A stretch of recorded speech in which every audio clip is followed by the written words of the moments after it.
안녕하세요. 족부정형외과 전문의 김지홈이 들려드리는 발간한 톡톡 시간입니다.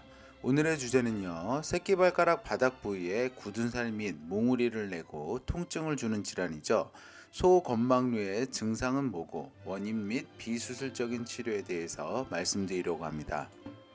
소건망류 이름이 좀 어려운데요. 먼저 이게 어떤 병인지를 말씀을 드릴게요.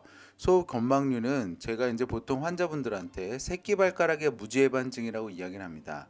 무지해반증이라는 거는 엄지 밑에 부분, 요 부위가 튀어나오는 병을 이야기를 하는데요. 소건망류는 그와 반대로 새끼발가락의 요 부위가 튀어나오는 병을 이야기를 합니다.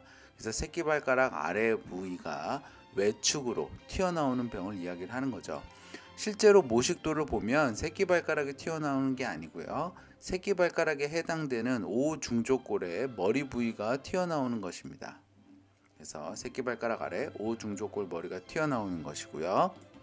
그럼 이렇게 오중족골 머리가 튀어나오면 환자가 어떤 증상이 있길래 이게 이렇게 병으로 생각이 되고 치료가 필요한지 말씀드리겠습니다.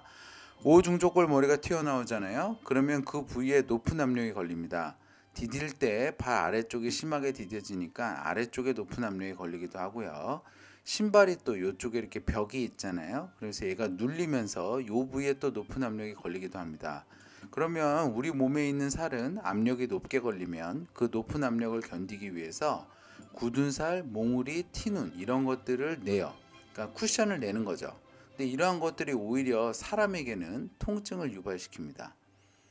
그래서 소건망류의 증상은 티눈, 몽우리, 굳은 살이 포인트예요. 근데 대부분의 굳은 살은 몽우리는 먼저 몽우리부터 말씀드릴게요. 몽우리는 새끼발가락 외측에 주로 발생하고요. 굳은 살은 바닥 쪽에, 티눈도 주로 바닥 쪽에 위치하는데요.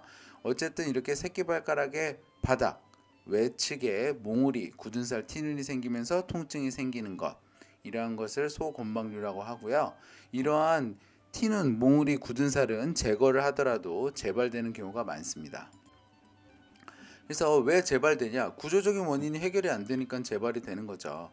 그러면 소건망류의 구조적인 원인 어떤 게 있을까요? 먼저 가장 흔한 걸 보시면 중족골 자체의 모양의 변형입니다. 그래서 중족골 자체의 모양이 외측으로 튀어나오는 모양이 있어요. 먼저 중족골이 이렇게 외측으로 휘어진 모양이면 당연히 이쪽으로 튀어나오겠죠. 두 번째로는 중족골의 머리가 이렇게 비후되어 있는 경우가 있습니다. 머리가 큰 거죠. 이렇게 머리가 큰 경우에는 바깥쪽으로 튀어나오는 것처럼 보일 수가 있어요. 그래서 소건망류의 원인 가장 흔한 것 첫 번째, 중족골의 모양이 이상한 경우입니다. 자, 소건망류의 두 번째 원인은 발의 전체적인 모양이 안 좋은 것입니다. 그래서 오목발인 경우에 소건망류가 생기는데요. 발이 오목발이 되면 발이 내측으로 돌게 돼요. 이렇게 돌아 있게 됩니다. 이렇게 돌아 있게 되면 옆에서 보면 걸을 때 발의 외측만 주로 닿게 되죠. 그럼 외측에 높은 압력이 걸립니다. 이런 상태에서는 새끼발가락 아래쪽도 높은 압력이 걸려서 이 부위에 굳은 살 및 몽우리, 티눈이 생기기가 쉽죠.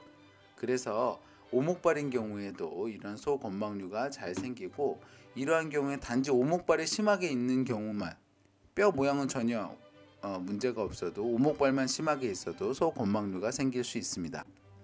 또 다른 원인으로는 짧은 아킬레스 힘줄이 있을 수 있어요. 아킬레스 힘줄은 우리 몸에서 가장 굵은 힘줄인데 발을 차고 나가는 힘을 주는 겁니다. 그래서 이 아킬레스 힘줄이 짧거나 강하게 되면 발 앞쪽에 높은 압력이 걸리게 되죠.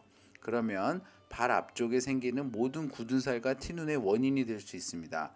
소건망류도 새끼발가락 쪽이지만 어쨌든 발 앞쪽에 생기는 굳은 살, 티눈, 몽우리거든요. 그래서 짧은 아킬레스 힘줄이 이러한 소건망류의 원인이 될 수 있어요.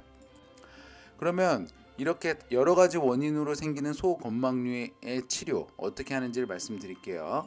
먼저 비수술적인 치료를 하고요. 안 되면 수술합니다. 이게 대원칙이에요. 그럼 비수술적인 치료는 어떻게 하냐? 목표는 살을 건강하게 하는 겁니다. 이게 무슨 말이냐면 구조적인 원인이 있잖아요. 발이 오목발이거나 아니면 뼈가 휘어 있거나 아킬레스 힘줄이 짧거나. 근데 이러한 거는 태어났을 때부터 계속 있었던 거거든요.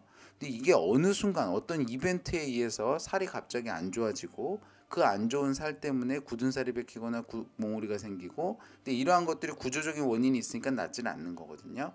그래서 비술적인 치료의 목표는 다치기 전 어떤 이벤트가 있기 전에 있는 상태로 환자분의 살을 되돌려 주는 데 목표가 있어요. 그래서 이러한 거를 1개월에서 6주 정도 저는 시행을 해보는데요. 먼저 제일 첫 번째로는 기본 치료를 해봅니다. 먹는 약, 물리치료를 통해서 살의 염증을 줄이고요. 볼이 넓은 신발, 실리콘 보조기를 통해서 그쪽에 가해지는 압력을 줄여봅니다. 이렇게 일주일에서 2주일 정도 해보고 그래도 효과가 없다면 심화 치료, 살을 더 건강하게 하는 치료를, 강력하게 건강하게 하는 치료를 해보는데 그게 체해 충격파입니다. 강력한 음파를 때려서 살을 더 건강하게 해볼 수도 있고요.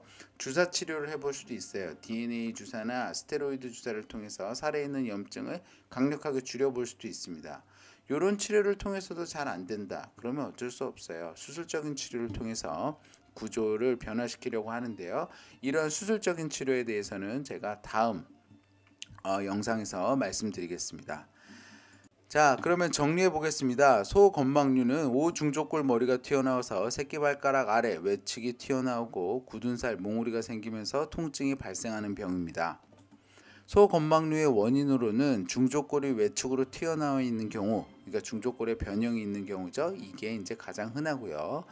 아치가 높은 발, 오목발은 발이 내측으로 휘니까 발의 외측에 높은 압력이 가해지면서 통증이 생길 수 있고, 이게 이제 소건막류의 원인이 될 수 있죠. 짧은 아킬레스 힘줄은 발의 앞쪽에 높은 압력이 걸리는 상황이고요. 이것도 역시 소건막류의 원인이 될 수 있습니다. 그래서 이런 구조적인 원인을 먼저 파악을 하고 그 다음에 치료에 임해야 되고요. 소건막류의 치료는 살을 건강하게 하는 비수술적인 치료를 해보고, 그래도 안 되면 구조를 개선하는 수술을 계획합니다.